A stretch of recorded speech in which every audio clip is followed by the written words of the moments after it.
অনুমতি দেন। বিশ্বনবী দিতে চায় না। ওমর ফারুক অনেক বোঝানোর পরে স্বল্প পরিসরের একটা অনুমোদন পাওয়া গেল বিশ্বনবী সাল্লাল্লাহু আলাইহি ওয়াসাল্লামের কাছ থেকে। কিন্তু মিছিল যে দিবে, মিছিলের জন্য লোকের দরকার আছে না নাই? এখানে লোক নাই, আমি একাই মিছিল দিতেছি, এটা জমবে? মিছিল জমবে? খুঁজে উনি 11 জন মুসলিম সাহাবা পেলেন। কয়জন? ওমর ফারুক বললেন 11 জনই সই। এই 11 জন নিয়েই আমি আল্লাহর নামের তাকবীর দেব। 2 লাইন করলেন। কয় লাইন? 2 লাইন। পেছনে 6 জন, আর এই লাইনের নেতা বানালেন বিশ্বনবীর চাচা হামজাকে রাদিয়াল্লাহু তাআলা আনহু। আর সামনে 5 জন, তার আগে দাঁড়ালেন উনি নিজেই। তাহলে 6 6 12। বললেন এই 2 লাইনই আমরা তাকবীর দিতে দিতে, বেশি না, এই দারুল আরকামের ঘর থেকে, আপনারা জানেন যে সাফা মারওয়া এখন যে সাই হয়, এই সাফার পাদদেশে ছিল দারুল আরকামের ঘর। উনি বললেন এখান থেকে ওই যে কাবার গিলাফ দেখা যায়, কাবার গিলাফ পর্যন্ত আমরা এই তাকবীর নিয়ে ওখানে যাব। সুবহানাল্লাহ পড়বেন না? ওখানে উনি দাঁড়িয়ে ছোট্ট একটা ভাষণ দিয়েছিলেন। উনি বলেছিলেন মান আরাদা আন তাসকুলা উম্মু ওয়া ইয়াতামা ওয়ালাদু ওয়া তারমিলা যাওজাতুহু ফালিয়াসুদ্দানি। খেয়াল করে শুনেন, কান দুইটা খরগোশের কানের মতো খাড়া করেন। উনি এক বাক্যের একটা ভাষণ দিলেন। ভাষণ দিতে জানলে বড় ভাষণ দেয়া লাগে না, এক বাক্যের ভাষণ দিয়ে গোটা বিশ্বকে ঝাঁকুনি মারা যায়। চিল্লায় বলো ঠিক কিনা? ওমর ফারুক এক বাক্যের একটা ছোট্ট ভাষণ দিলেন। মান আরাদা আন তাসকুলা উম্মু, কে আছো মায়ের এই মক্কায়, কে আছো মায়ের বুক খালি করতে চাও? ইয়াতামা ওয়ালাদু, কে আছো বাচ্চাগুলারে, নিজের সন্তানগুলোরে ইয়াতিম বানাতে চাও? কে আছো তারমিলা যাওজাতুহু, নিজের স্ত্রীকে বিধবা বানাতে চাও? ফালিয়াসুদ্দানি, বুকের পাটা থাকলে আমি ওমর রে থামাও। ফালিয়াসুদ্দানি, দেখি মক্কায় কার এত বড় বুকের পাটা। কে আছো মায়ের বুক খালি করতে চাও, সন্তান রে এতিম বানাতে চাও, স্ত্রীকে বিধবা বানাতে চাও? ফালিয়াসুদ্দানি, পারলে আমারে ঠেকাও।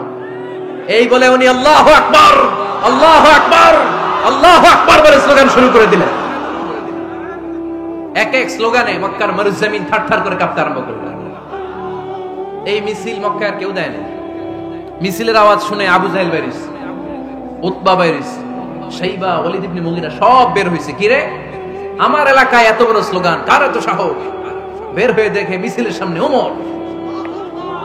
ওমর রে দেখে দিছে এক দৌড়। কারণ ওমরে ফারুককে থামানোর মতো বাপের বেটা মক্কায় দ্বিতীয়টা কেউ ছিল না। আওয়াজ করে বলে ঠিক কিনা? ওমরে ফারুক আল্লাহু আকবার, আল্লাহু আকবার বলে স্লোগান দিতে দিতে মসজিদুল হারামের ভেতরে ঢুকে গেল। কাবার গিলাফ ধরার পরে সেদিন মিছিল থেমেছে ওই আল্লাহর নামের স্লোগান। সেদিন কেউ থামাতে পারে নাই, কিয়ামত পর্যন্ত কেউ থামাতে পারবে না। চিল্লায় বলো ঠিক কিনা? ওই রকম একটা ওমরের দরকার, আমাদের বেশি চাই না। জোরে বলেন ঠিক কিনা? একটা ওমর লাগবে। চিল্লায় বলেন কয়টা? ওই ওমরের অপেক্ষায় বাংলাদেশ সহ গোটা মুসলিম উম্মাহ। ঠিক কিনা? একটা ওমরই যথেষ্ট। আমাদের সেন্ট্রাল লিডারশিপ নাই তো, আমাদেরকে এদিকে লাথি মারলে আমরা ওইদিকে যাই, ওদিক থেকে গুতা মারলে আমরা এদিকে যাই। আমাদের রিপ্রেজেন্টেটিভ, আমাদের প্রতিনিধিত্ব করার মতো কোন কেন্দ্রীয় লিডারশিপ নেতৃবৃন্দ গোটা বিশ্বে নাই। ঠিক কিনা? আমরা সেই ওমরে ফারুকের অপেক্ষায়, আমরা সেই ইমাম আল মাহদির অপেক্ষায়। এই ওমরে ফারুক আমাদের মডেল। ঠিক কিনা?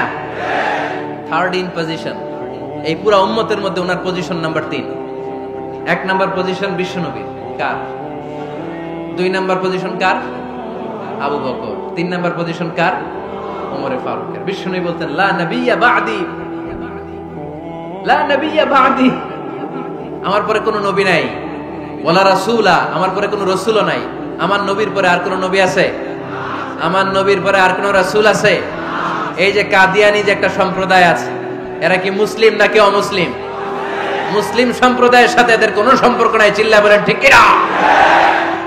এরা যদি মুসলমান হতে চায়, আমার নবী দ্য লাস্ট মেসেঞ্জার বিশ্বনবীকে খাতামুন নবী হিসেবে সংবাদ সম্মেলন করে গোটা বিশ্বকে জানাই দিতে হবে।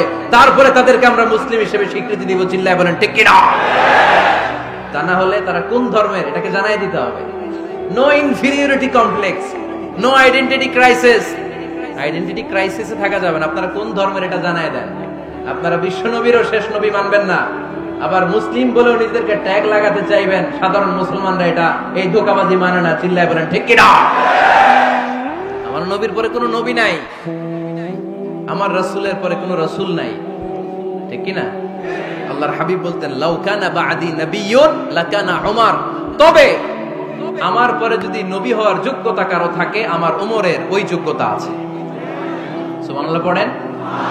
প্রভু তুমি বলেছো রাসূল দেবে না, বলনি দেবে না ওমর, বলনি দেবে না হামজা তারি, খালিদ বিজয় সমর। প্রভু তুমি বলেছো রাসূল দেবে না, বলনি দেবে না ওমর, বলনি দেবে না হামজা তারি, খালিদ বিজয় সমর। প্রভু তুমি বলেছো রাসূল দেবে না।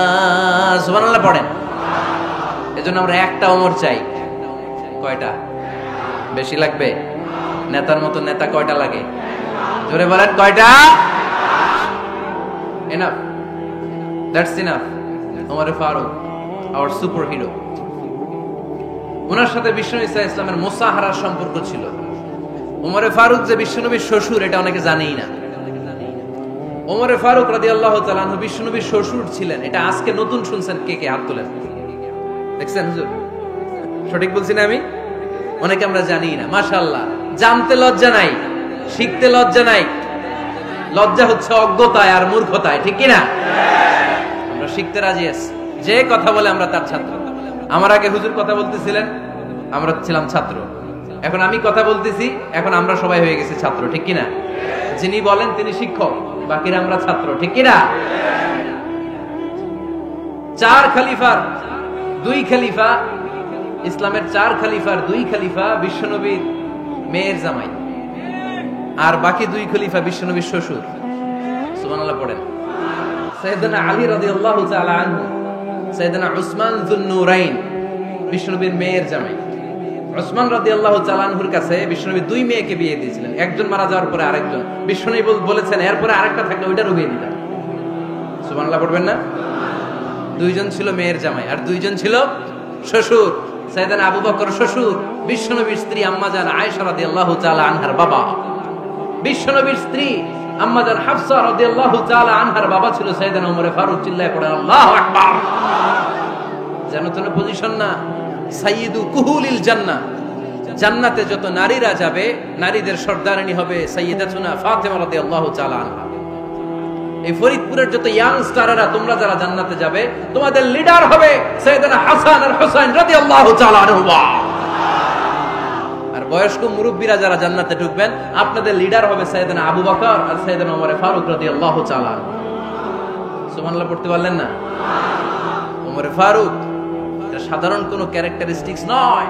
ওনাকে আল্লাহ তাআলা নলেজও দিয়েছেন, আবার দিনদারিও দিয়েছেন। আমার দিনী ভাইয়েরা খেয়াল রাখবেন, কোন আলেমের মধ্যে বা কোন নেতার মধ্যে যদি এই দুইটার সমন্বয় আপনি পান, যে তার জ্ঞানও আছে আবার দিনদারিও আছে, he belongs the knowledge and he belongs the taqwa, সে গোটা বিশ্বকে জয় করে ফেলবে।